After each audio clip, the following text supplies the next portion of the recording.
Welcome back to another episode of Generator Rex Unveiled, everybody. It's been a while, but today we return to talk about one of Generator Rex's most intriguing and probably most eccentric characters and one of the wittiest villains from Cartoon Network. But right before that, leave a like on the video, helps us immensely in the algorithm. Without further ado though, let's say hello to Gatlock. Allow me to introduce myself. I'm Gatlocke, Anarchist, struggling businessman, scoundrel.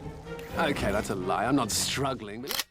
Now, first off right there, we have to ask, what is anarchy?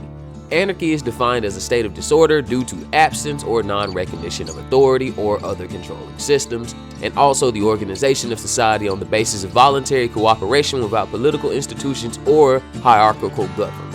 Gatlock is an embodiment of both of these definitions while simultaneously being an eccentric nutcase. He defines himself as not only an anarchist, but a literal modern-day pirate, leading a Mad Max-style crew of crossbow-wielding thugs whom amongst all else don't curse because they're anarchists, not animals, as Gatlock put it. Like many a freshman university student, Gatlock has a clear disdain for the system at play, its rules, and the authorities in charge. This shown perfectly in the first appearance in the Season 1 episode, Badlands, where Rex and Providence are tasked with transporting unstable nanites, these nanites of which Gatlock wants to sell to the highest bidder, this being an excellent nod to his philosophy of anarchy, because Gatlock doesn't care about the danger of the nanites or the fallout of what any particular buyer may do with them. He just is, Gatlock. There are several things I want to point out about Gatlock. One, he drives a souped out ice cream truck that may be a nod to the killer clown Sweet Tooth and his ice cream truck. And then there's the fact he seems agile and strong enough to contend with Rex. This while on a moving truck and even against Rex's Omega nanite weapons later on in the series. One other thing that brings a mention to anarchy and the other definition of anarchy is the organization of a society on the basis of voluntary cooperation.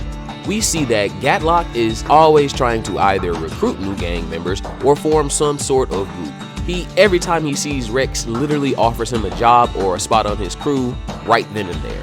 We see this in the Season 3 episode, Enemies of Mine, where Gatlock, Hunter Kane, No Face, and Valve. Yeah, Valve. Gatlock. That's bad. Hunter Kane. That's even worse. Valve. That's... Really? Valve? Where the group escape from prison and form a group based off their common goal of killing Rex. And Gatlock appears to be the main initiator of this jailbreak as he collected the other three. When asked by Valve what is it that he wants, Gatlock's reply is he wants a lot of things. Doomsday weapon. My own private island for my mom to stop calling me to fix her computer. The reason these three and Valve teamed up was to finally wear down, corner, and kill Rex. They plan to do this by constantly throwing Evo after Evo at Rex, hoping to overload his nanites and finish him off when he goes to offload them. Amongst causing a state of chaos in the city by freeing all the collared Evos, here we also see Gatlock terrorizing a local school job fair, and yes, he is here recruiting the youth into his gang. What seems notable here is that kind of a defining quality the kid had was the ability to sing soprano, as Gatlock's last soprano drove off a cliff, and then he asked the kid, can they fly? Meaning, I'm assuming Gatlock had his last lackey hitting high notes as they drove a motorcycle off a cliff. He again offers Rex a job, stating the job market is hard nowadays, which is brutally realistic for 2023. One thing that seems apparent is that Gatlock doesn't force people to join his gang, even apparently having a mandatory harassment training class that he is the instructor for. And let me say that again, harassment training. So, once again, Gatlock. We see Gatlock's need to form groups or recruit others later on in the episode when the villains come to finish off Rex, as he offers that after killing him, they all form a team called Gatlock and the Pussycats. This may be being a nod to the show Josie and the Pussycats, and is either way hilarious. And Gatlock even tries to recruit Dr. Holiday after she literally shoots at them. Funnily enough, in this episode after ambushing Rex over and over again, the four villains corner and still get their shit rocked by Rex. Rewatching this episode put a lot of things into perspective for me, like how the four of them are literally trying to kill Rex and he's not trying to kill them in exchange, yet Rex solidly no-sold the entire band of Gatlock and the Pussycats, individually and all even at once. Rex showed that he's grown as a hero by beating each one of them and even flipped the script and imprisoned all of them in the end. But Just as in real life, the problem with Gatlock and Anarchy as a system of societal structure is the situation of then what, and the juvenile understanding of such.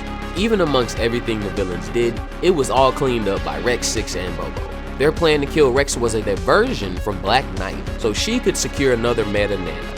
So the supposed anarchy unleashed by the kill team was orchestrated, planned, and accounted for. And even had they killed Rex, who I assume is the poster boy for completing all their various plans of tearing down and starting new forms of order, nothing would have come from it. Black Knight was literally Rex 2.0, and the Consortium would have just taken over anyway, ultimately making Anarchy more of a paved way into a stable order than a permanent solution.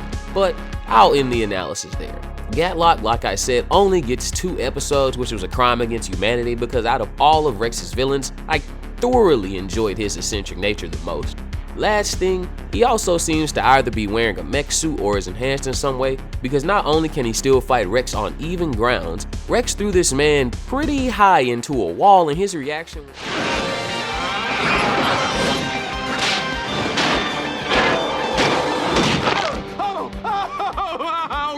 My back! My front and my back! Oh, this is total agony! I'm okay. Really, I'm fine.